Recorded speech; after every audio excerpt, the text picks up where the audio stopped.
Welcome to the Echo Essentials podcast. I'm Scott Clark. And I'm Dave Dale. We have some interesting stuff going on here. You're getting some feedback on, I don't know if it was our last podcast one before, but so at the home show, when the mayor waved at you, which I think he purposely waved, he said, "Hey, Dave," you're saying that he didn't realize who he was waving to. Yeah, that's just me being skeptical again. It is. I think he's extending an olive branch. He's a bigger man, Dave, and he just waved, "Hey, Dave."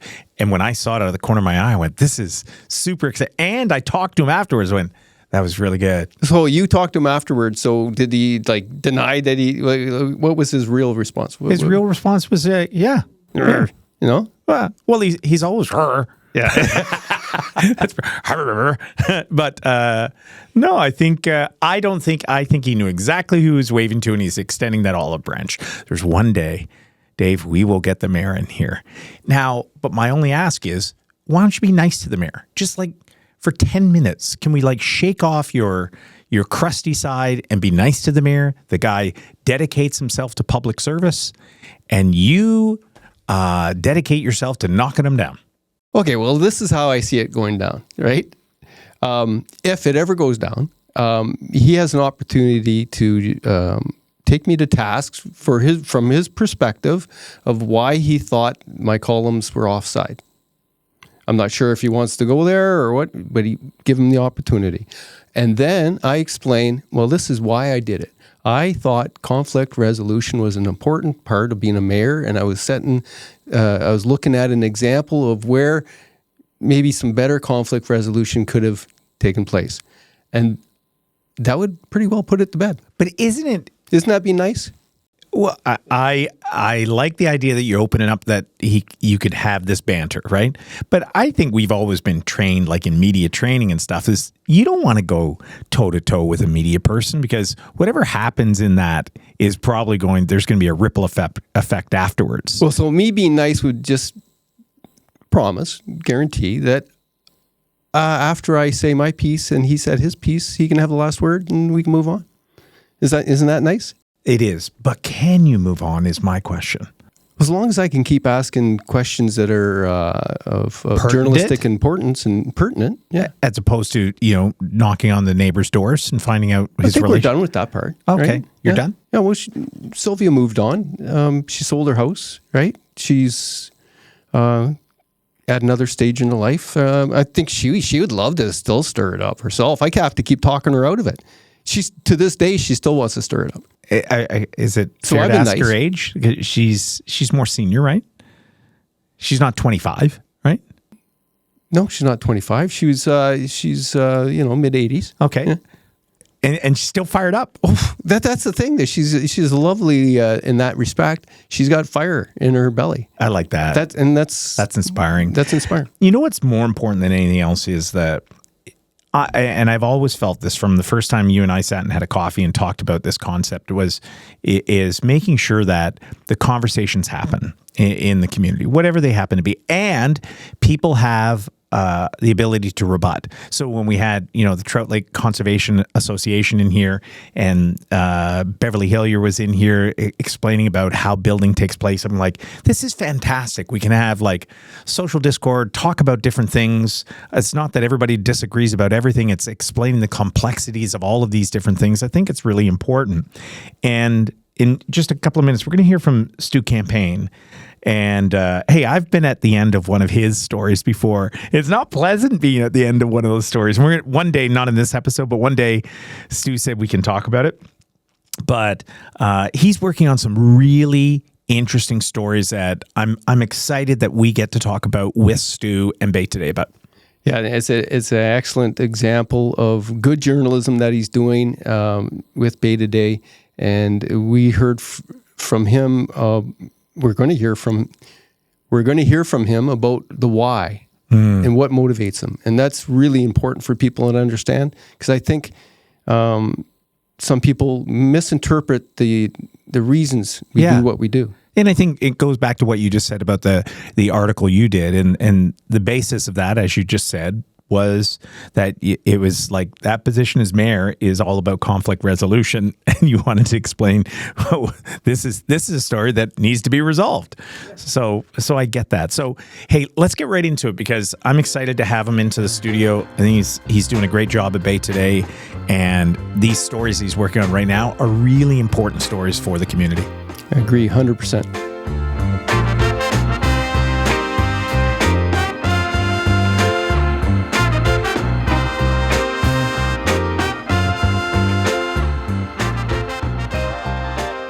Today we have Stu Campaigne from BayToday, who's been doing some very interesting journalism.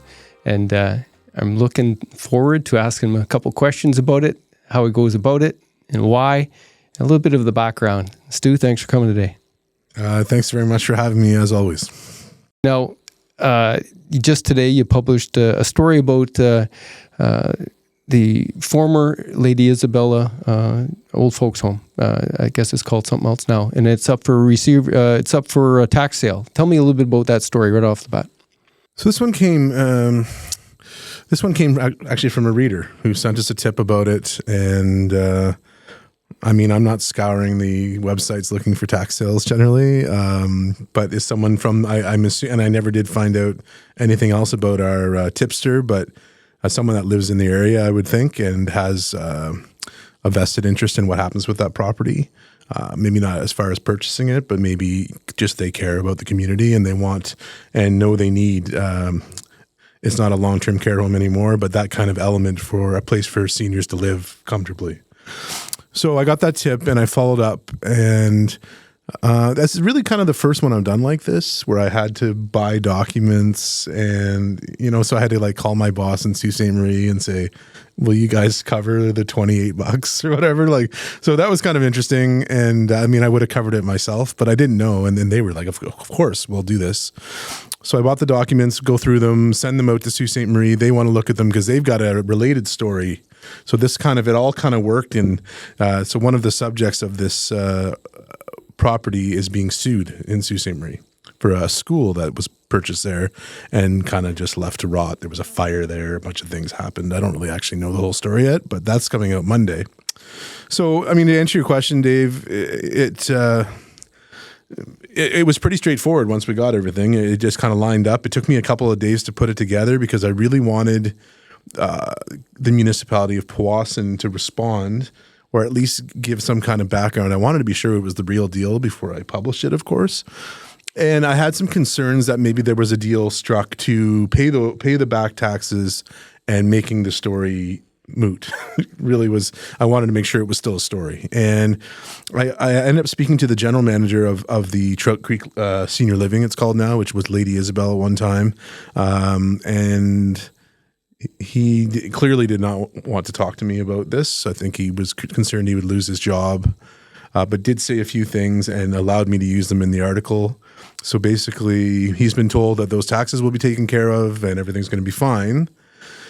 So then we have the dilemma: do we wait for that to be the case? Do we wait for it to be fine? But knowing the people involved from other work I've done, I don't think I owed them that in this case. So I went ahead and went with the story. Why is it a big story? Like, I'm sure there's people with back taxes and things like this all the time. I'm sure it'll be resolved. Why is it a big story? Well, that's a really good question, Scott. And these are the kinds of things we talk about in our news meetings. Is the kind of stories get ranked on importance, for lack of a better word, but we always know what the big story of the day is. And as soon as we talked about this one, we all knew it was the big story. There are a few reasons. One is the long-term care component, where that home has been, MPP Fideli has promised to replace it and has made efforts to replace it. So, it wasn't Fideli's fault that it got closed down, but he did, in good faith, try to remedy the situation. It didn't work, at least not yet. But I think the important distinction is, and you made it clear in your story, is that there was an announcement with the North Bay Hospital and others to create a 96-bed real old, long-term care facility there, and that hasn't come to fruition. So the tax sale for this seniors living place is just one thing, but there's two things there. Yeah, so you're right. Thank you. So the other really big part of this is the land that's being sold. The building itself is become a little bit inconsequential in the grand scheme of things. It's still people's homes and it's giving jobs, but it's like the small fry part of it. The big part is the 4 acres across the pathway, I guess you call it, where they're going to build this 96-bed home. And they've made announcements for it. And I know there are various reasons why things fall behind schedule. There's supply chain issues and COVID and construction costs are rising. But the point I think I'm trying to make in this article is, at times in North Bay in our area, I think we make deals with the wrong people. We trust the wrong people with our government money and with our own money to do things that either they're not capable of or never intend to do. And I believe, without being on the inside, that this is kind of one of those cases. Okay, now it gets interesting. Well, even more so, because there are dots connected. Because the principal involved with this is also involved with land ownership of a building that's on Lakeshore, the former Farquhar building, which is a delayed project that you outlined for addictions treatment. So this is one, I kind of call it my stink test. And this other article we referenced with this movie studio, that was a stink test one for me. Like I didn't believe it from the get-go. And I think I've got a pretty good sense of these things now after all these years. So that one I didn't believe, but I followed, and it turned out, unfortunately for the people that work there, that I was right. And just for clarity, that was the article you published last week about the North Star studio. I think it was Monday. It was a Monday? Yeah. Okay. So seems like a week ago. Two things I'm really proud of in 1 week, which doesn't happen. Trust me, we'll be having me back here next week. But so that's I'm just the stink test, and that's what it is. So with this one, as far as the addiction center, I'm not saying it's not going to happen. It's taken a long time. Wait, are you saying it might not happen? I'm not saying it's not going to happen. Okay. I'm not saying it is going to happen either, though. Yeah. But that's one where, so we're going back 2 years now, when they announced it. And I asked some questions that day that really nobody could answer. Nobody seemed to know anything about it. It was all very pie in the sky, but we did know that we had $6.4 million from the provincial government to help it along. Some kind of grants. They couldn't explain what the grants would be for, whether it was building or operations. That wasn't clear. Who couldn't explain? Well, we were there. Fidelli was there. George Burton was there. Minister Tabolo was there. So he's the associate minister of addiction, health and addictions, or something like that. Deputy minister. Yeah. So he's like associate minister of health, basically. And a lot of the people involved with. So the people that own the building, or at least as far as I know, they've owned it. They're the owners of record, as far as I know. Maybe they've sold it in the last month. I don't think so. But that's the people that own the Lady Isabel, or Trout Creek Senior Living. And those people are all their offices are based in Vaughan or Woodbridge, part of Vaughan. Michael Tabolo, the Minister of Health, Associate Minister of Health, represents Vaughan Woodbridge. He's the MPP for Vaughan Woodbridge. So these people all know each other. They all know each other. Yeah. Just because they're all from the same place, hey, it's a lot of people live there, a couple 100,000 now, but that's what got me interested. And all of a sudden we were given money out up north to build these addiction centers, and not one of them is opened. And they talked a lot about adding long-term care beds, and none of that has happened.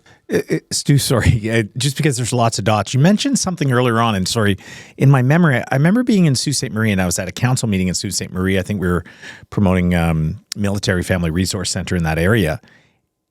And I could have, when you mentioned earlier in this interview, you said something about Sault Ste. Marie, and I think the same owner or developer that you're talking about here was there. And is that what you're talking about? There's connections to Sault Ste. Marie as well? Yeah. So Italo Ferrari is the man's name. I was actually conferred with my colleagues in Sault Ste. Marie yesterday from SooToday, because they covered probably the same meeting you were at, and a series of where he called the actions of the council in the Sioux as like a concentration camp. So he ended up apologizing to the city. I remember reading that in BayToday. And Mr. Ferrari has been kind of on my radar for a while, and I'm very careful not to call him the owners of things, because a lot of times he's representing interests, which happen to be him, but it's not always made clear. They're numbered companies, there are different things, but he is the face of a lot of these things. But I have it confirmed that he is part of the Trout Creek Senior Living, which we started off with, and his company, West Roy Assets, lists on their website to this day the 352 Lakeshore Drive property where the addiction center is going to go as one of theirs. Okay. I also have it that they have a 25-year lease with Canadore signed to run that facility. Okay. Yeah. And so, you start looking at the forward-facing person involved with Trout Creek hasn't paid his taxes. Yeah, not in Trout Creek, not in Powassan anyways. In Powassan, which covers Trout Creek now. He's involved with a potential 96 bed thing because of the property might be used for a partnership for a long-term care thing. And he's got a 25-year lease with Canadore for the Lakeshore Drive property, which has been funded to get up to speed, and there's tie wrap all around it, but it's a delayed project. May or may not come to fruition. So it's a troublesome thing to me to have taxpayer dollars knowingly go to business interests that have a habit of not always paying their bills. Is this gentleman, was he involved with the North Bay Mall? He was. If you go back to when Vic was mayor, when Mr. Fideli was mayor, there's an article in BayToday of them in the mayor's office talking about business interests, and this is way back. I don't remember the year, but I actually remember that now it's all coming together. Years ago, back when it was taken over and they were closing things down, there was a couple of us that went to talk to him, because I remember when they said his name, it was like Italo Ferrari, and I went, "That's very Italian, Italo Ferrari." But we talked to him about taking the old theater. Remember the theater that was there, and making it for the Gateway Theatre Guild, so they'd have a permanent location in that. And he was open to the idea. We just couldn't make it all come together. So sorry I interrupted, but no, so he's tied to the North Bay Mall too. So, and for further context, and you were sharing with us your motivation to do these type of stories, and I'll let you phrase it yourself. But from what I recall, during that period of time, there was work done, and some local people didn't get paid what they thought they were because it didn't materialize. That's right. Yeah. So the work that Mr. Ferrari was overseeing, now whether he was the owner of that company or I don't know for sure, but if you look back through the legal records, a local construction company did a bunch of work as they renovated and did not get paid to the tune of $1.2 million. Oh, here with the North Bay Mall? Oh my! Okay, those are open. Those are legal documents. Anyone can go find them.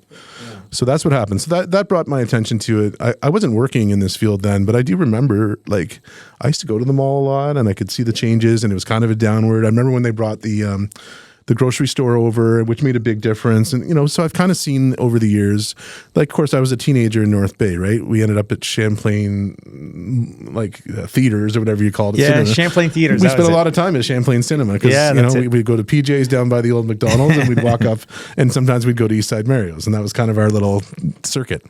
But, so I saw the changes, and I guess I must have kept up on local politics even then, because I remembered. And when his name came up again, I said to Mr. Fideli, you know this man's history, to paraphrase.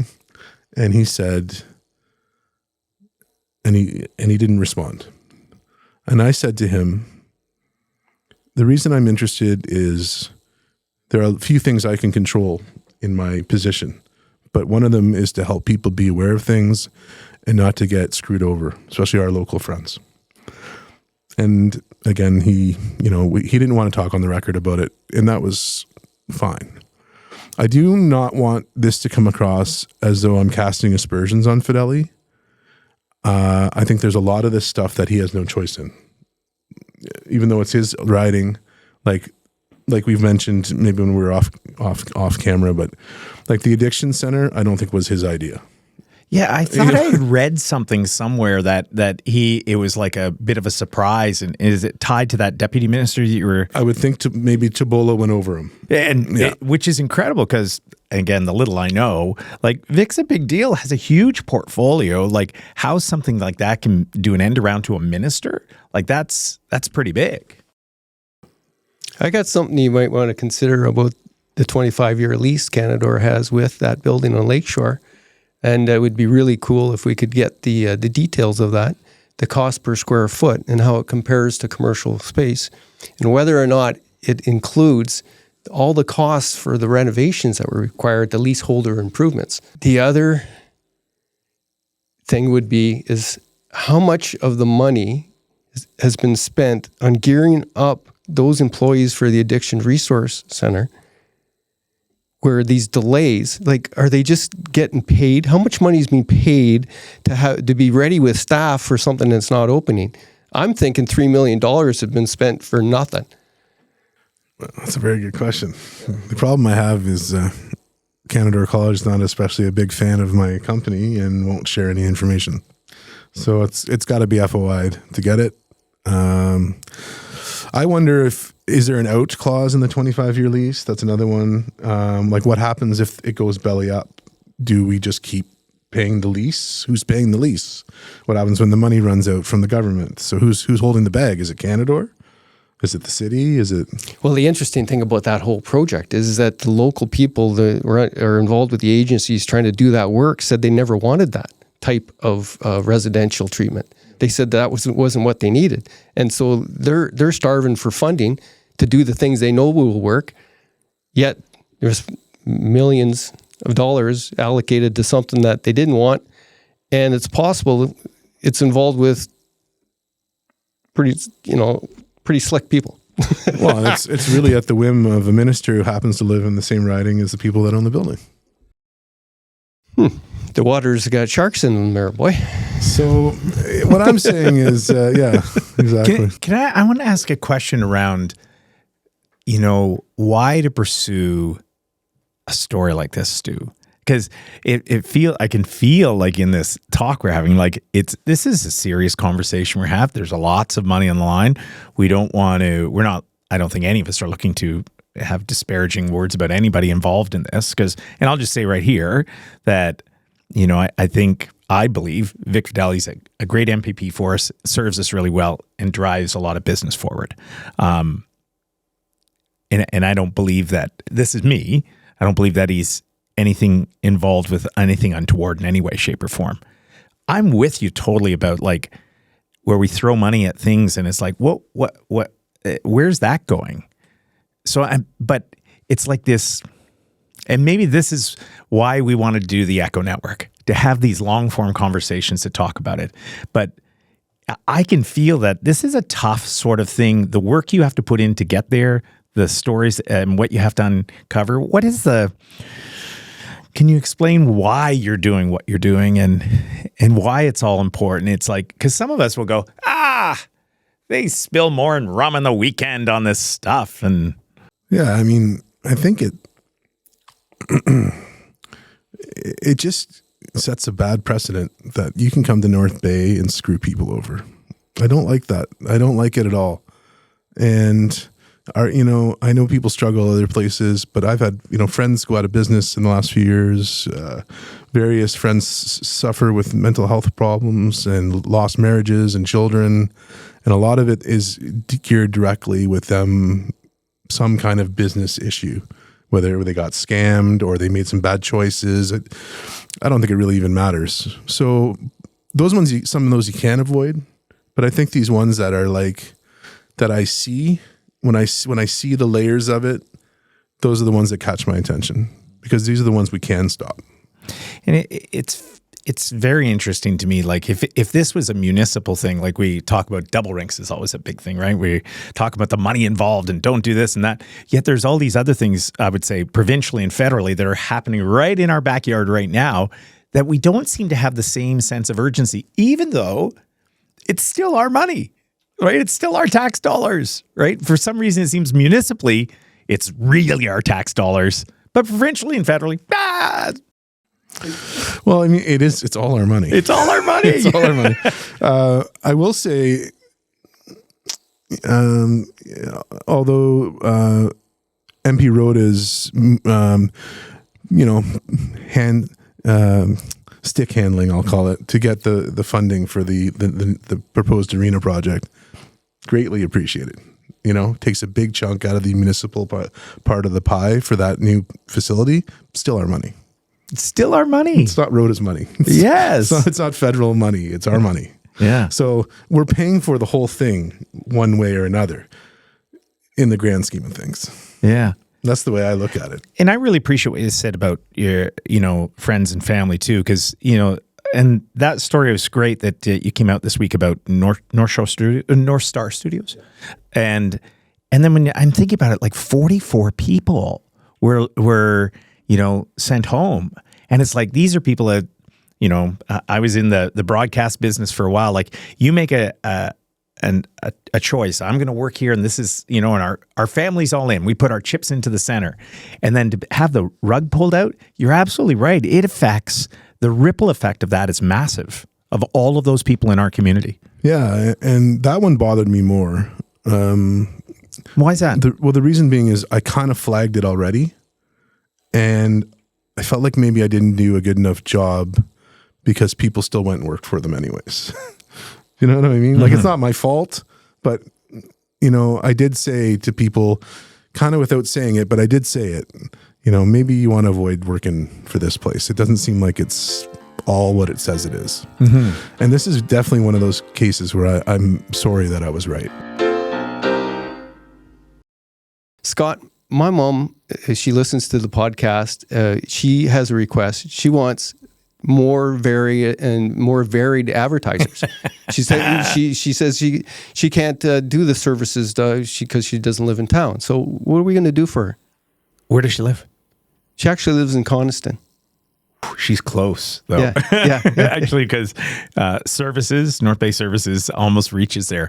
But you know what? You're right. And one of the things that we have a number of different brands that want to jump on Echo and be part of what we're doing here. And I also want to say, too, that if you're interested in supporting what we're doing and supporting all these different community initiatives, we would love to open up the door for you as well. So 2 things. If you'd like your brand, your business, your brand to communicate with the audience and reach the audience that we're communicating to, because like Lisa, for instance, is pulling in more than 2,000 downloads a month. It's incredible what she's doing.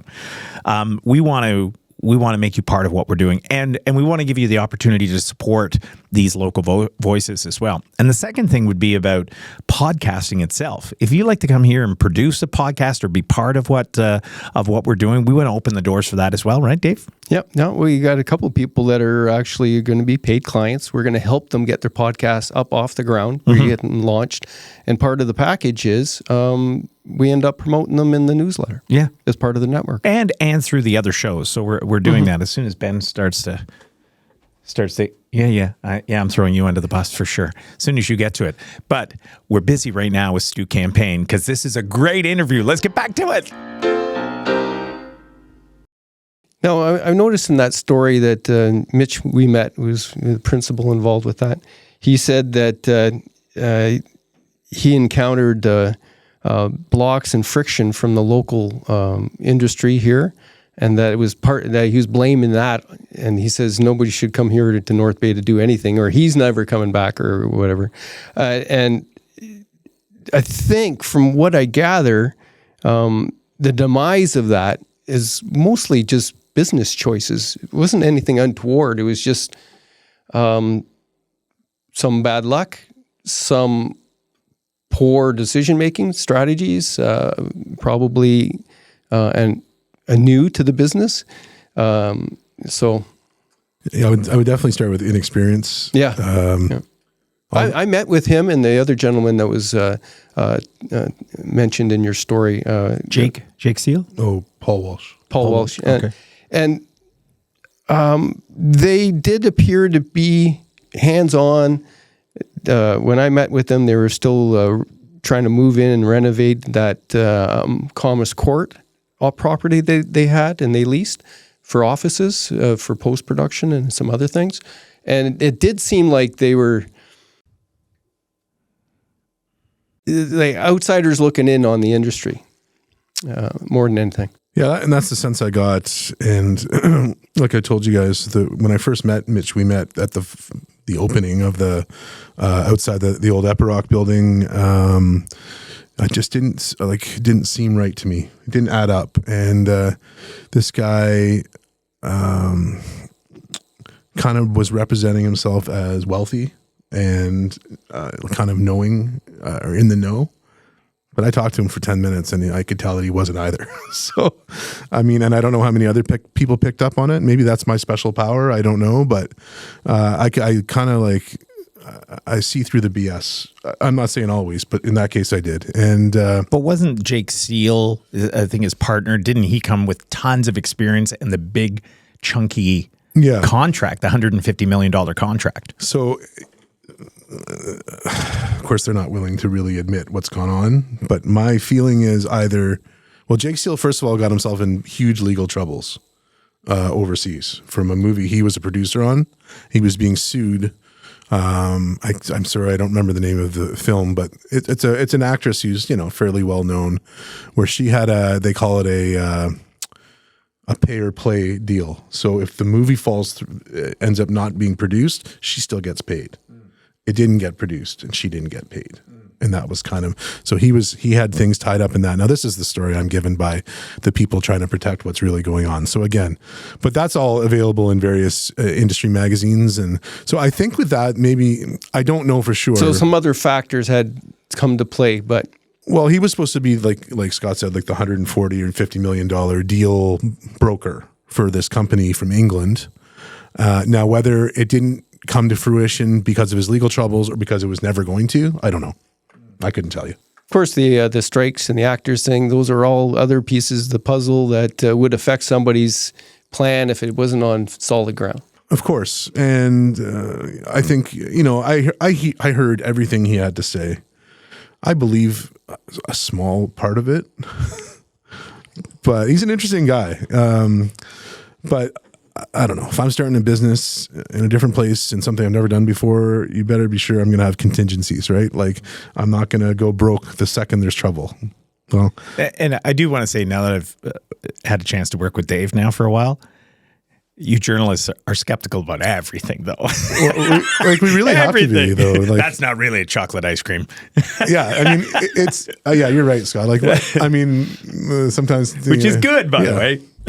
Like my son will tell you when he comes home from a night at 10 o'clock, I was at Frankie's house. No, you weren't. It's like just something like that, right?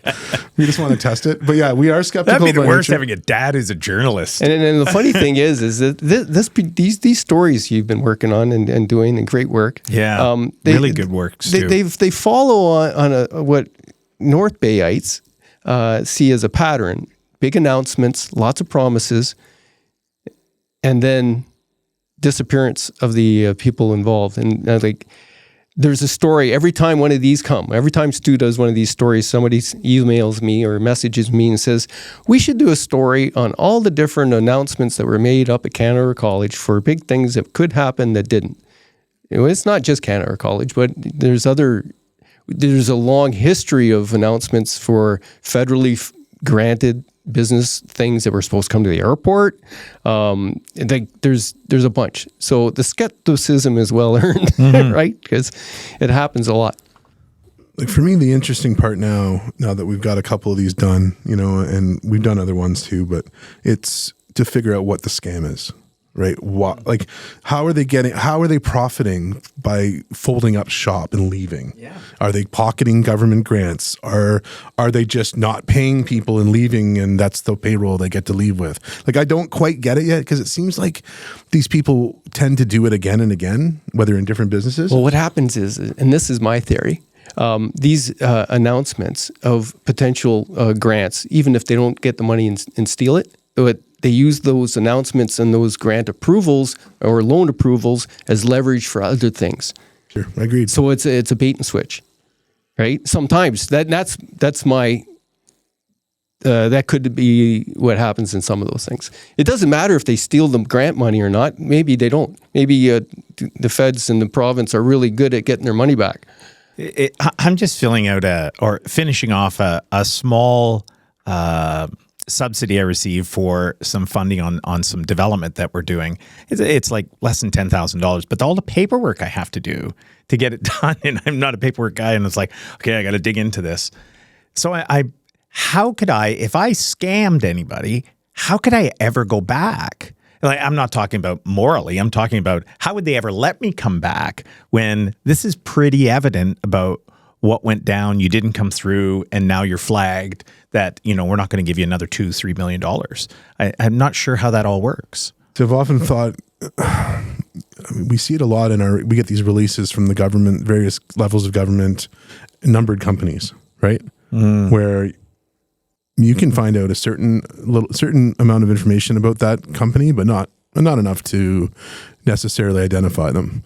So and this is just a guess, but I'm guessing people are using numbered companies, getting what they can off whatever the scam is, folding the companies and then doing it again.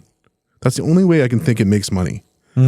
Like, for instance, these could be honest ventures that they do, and the numbered companies just shield them from the ones that fail. Yeah, so I'm talking numbered companies that have failed. Yeah, right. Yeah. So, like, again, not to draw a direct line between what I'm saying and Mr. Ferrari, but what are the chances that someone who has a history? I've seen the legal records.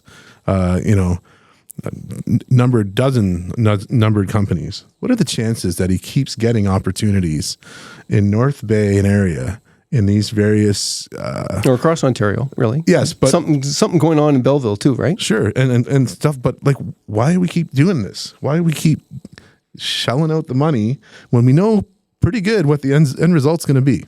Why do we keep doing it? That really, when you ask what's the reason for this, besides, a desire to try to protect people here, is why is our government, who controls this money on a provincial level, especially for this kind of thing, why do we keep giving it to the same people? And how do they end up get back in the game every time? Do they have the most money in the world? Are they the luckiest guys ever? No, they know somebody. There's some sort of connection. Right? I think it's pretty clear who it is. How much information can you get from a numbered company? Honestly, I've given up trying because it's just useless. This is a numbered company, right? So you could find shareholders within that company, but if I'm working for the company, you probably, like, you couldn't find the employees of Echo. Mm-hmm. And I'm not saying people who have numbered companies are all crooks. No, it's actually for a numbered company. For me personally, like, having a numbered company, you can pivot, so you can change names really quickly. You could, I'm sort of playing into exactly what you guys are saying. Like, if it's the Echo network and then becomes the North Bay network, like, you could change the names quickly, and it's operating as right. So, like, for instance, this group of people or a group of companies that we're mostly talking about here. If you follow the thread, you find multiple websites listing very similar assets with numbers slightly changed, some listed as Vaughan, some listed as Woodbridge, but the same place. Clearly the same picture of the same building, but one's calling it one thing and one calling it another. So they're using all these companies not in conjunction, but on their own to get business deals done, but representing that they own all of it. Like, that one company owns it, but they also doing it here, and here. I had to stop following it because I just couldn't go any farther. I've spent a day doing this. This is why local journalism is important. Right here, this is the example. I agree. None of this stuff gets done if you're just reposting media releases as your only source of content. Agreed. And, there used to be a lot more of this. I kind of feel like, I'm glad to do it, but I wish I could do way more of it. But it just, where we used to have a staff of 10, we now have 4 or 3. So, well, back with the Nugget, we used to have about 5 guys that could do the work that you're doing right now. Like, and they would do it, and when the opportunities came, you'd have guys that were able and had the time to dig a little deeper under these stories and coming up with this information. This is normal journalism. This is just basic, everyday, normal. Just you're following the money, and you're coming up with commentary from the people. You're doing a professional job, good research. That's normal journalism. And I want to say to this too, why I think it's so important, Stu, and thank you and BayToday for doing this, is what you said, and it might not go anywhere, but as we go forward in the future, maybe someone now for the next thing that comes up, someone will go, wait a second, we've heard this story before. Can we ask some more questions before we dive in any deeper? So it's really, what's happening now, but more important, this stuff is setting us up for better success in the future, so that potentially someone coming in, with grandiose ideas and things like that won't happen. My opinion, and I love that the movie industry's here and doing things, but my little time that I've spent with them, like in there, I don't have the makeup to deal with that. It's a lot of pie in the sky stuff, and you never know if it's going to come about. There's a lot of people with talking about big ideas and movies and making millions, but I have no idea. They've rented this studio before. I have no idea how they make money. Like, how do you make? I've seen them. They have a crew of like 800 come in here for 2 minutes, and they paid me $500 to use this for half a day, and they had like all of those people that were getting paid huge amounts of money. I'm sure they're not minimum wage jobs. How they make money, I have zero idea. Well, and then to me, that just shows like how narrow the margins are, right? So if you're someone who doesn't know what you're doing, that's why you go under. Yeah. I mean, that's right. Like the margins they probably made this off everything they spent that day. But everything they spent that day helped a lot of people in this community in different ways. Can I do my silly math on the movie stuff and help me and correct me? Because it was actually in your article that you did back in March 2022, I think. And this is no secret. One of the reasons why, there's lots of things being shot here and done here is because of the tax break, right? They get 50-cent dollars here, right? So when a movie does get, let's say, an NOHFC grant, is it 50-cent dollars and they get the NOHFC grant too? And is that how that works? I'm not 100% on the details. I do the quick math. I think, well, many of these companies are often from the United States. They come in, right? So they're saving 30% as soon as they cross the border on the cost of our dollar, right? Then they get 50-cent dollars to come here.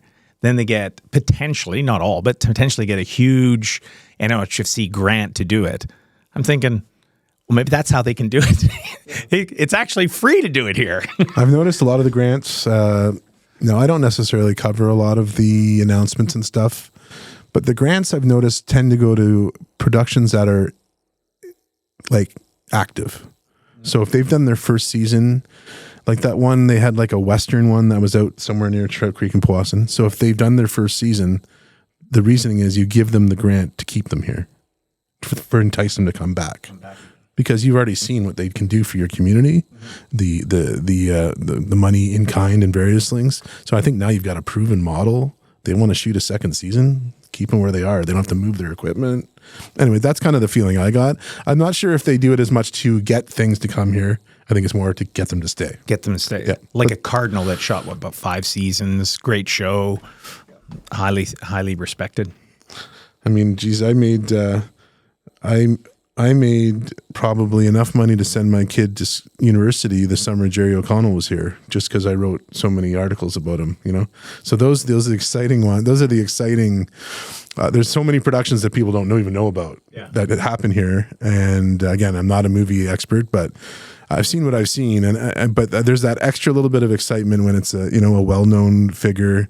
And you see them around town, and it's we saw, I don't even know, Julia Stiles at the green store, and everyone puts the picture up, and that's kind of neat, I mean, I don't think that wears off necessarily, but that's a way of, I think for those people, if they have to take a picture with a couple kids at an ice cream shop, it's probably better than they have it in a lot of places where it's constant intention. Well, they like it when they're here. This is a beautiful place to work and live. Let's save some of this for next time, but I want to wrap up because I want to announce you as the Bulldogs JV coach. Yeah. What? Yeah, he's going to be. Come on. Yeah. You have a football background? I'm the head coach. Yeah, his son's a star player. Okay. Well, and I was an accomplished athlete and coach in the past, just not football. So basically, What was your sport? Well, I played volleyball for Nipissing. That was kind of my,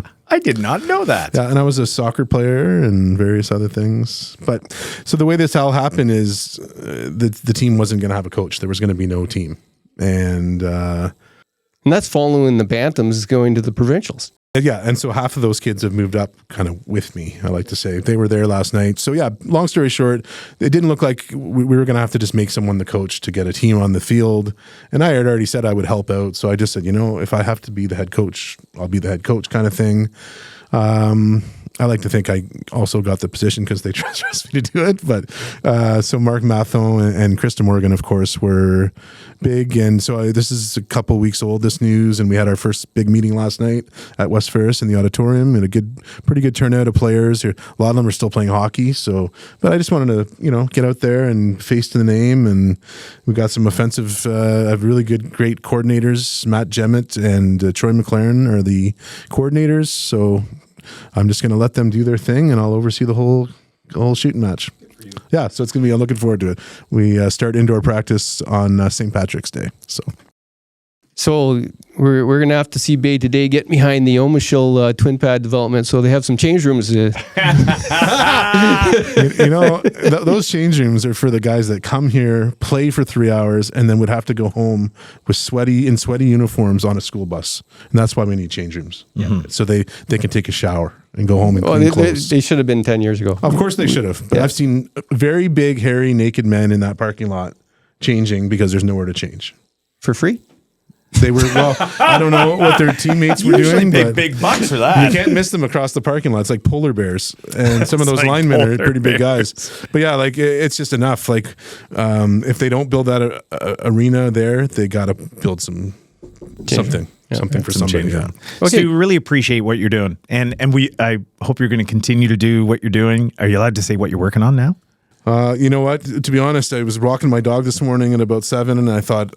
I woke up tired because this week has been a haul. Yeah. So I have some ideas. What Dave mentioned about the opposition the new North Star found in the city, that's something I'm looking at. That is, I saw that in the article. That's up to him, Mitch, though. If he doesn't want to talk about it, then I don't have a story. But that's something I'm looking at, and I've always got lots of things on the go. I think my next article for City Hall will be we're going to revisit who said what during the election about their position on the arena. And that'll be interesting. Well, I think I know where there's some video interviews stored on a YouTube channel. I think we might. So that's kind of the things I'm looking at. The budget's well underway, but we don't even have a number from the operating. And capital comes up. They're going to take a week off and do it the following week, and then they'll pass it in early April. So. We'll see. That's kind of where I'm at for the next couple of weeks. When I do budget, I don't have time for investigative stuff, but we managed to get it done this week, but I didn't do a lot of budget stuff either. So It's a trade-off.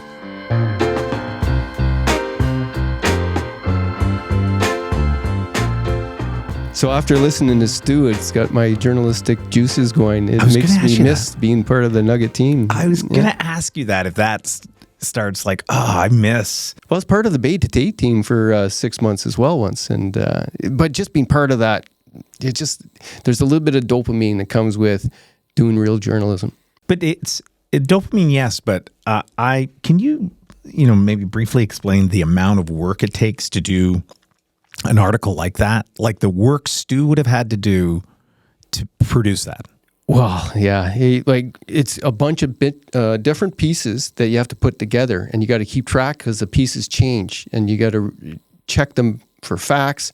You have to make sure that you follow the bouncing ball a little bit more. These things, he had that on his plate for almost a month because he had other duties to do as well, right? So you're juggling, and then one afternoon you get the interview that you really want.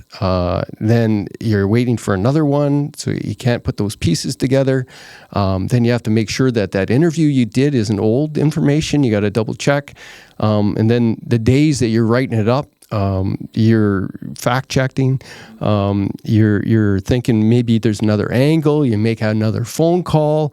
This thing just grows, right? And it consumes you. And then you're going to bed. You're thinking about it next morning. Oh my God, I better check this. It's a roller coaster. Because if you get something wrong, and like a blatant error, which has happened, that can end your career. Like, in many ways, Stu puts his career on the line when he does a story like this.